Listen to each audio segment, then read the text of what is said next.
Okay, magandang gabi po sa inyong lahat. Mag-unbox po tayo ng ating stocks ngayon. Checkin natin ang inventory kung ilang piraso na ba ang ating ipon na paninda sa ating negosyong pabango. Itong mga pabango, ito po ay kinukuha natin sa Kabuyaw.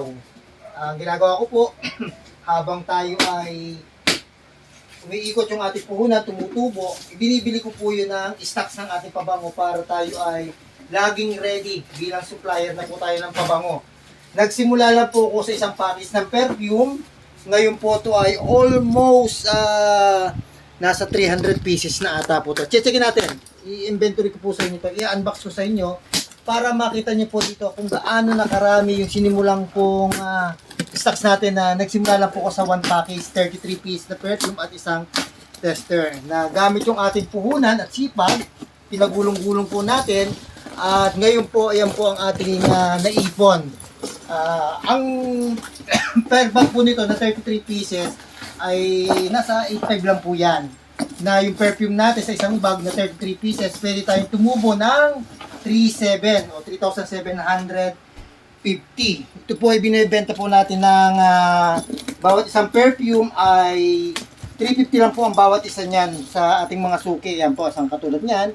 350 pesos po ang isa niyan. May tubo tayong 108 sa isang perfume. Yan po. Tingnan po ninyo. Ito po yung medyo isang karton nito. So, nabawasan na siya. At ang kagandahan, puno pa rin po yan. Kagandahan yan ay 14 pieces. Meron po tayo dito 14 pieces pa rin. At ang kagandahan, narito po yung mga tester natin.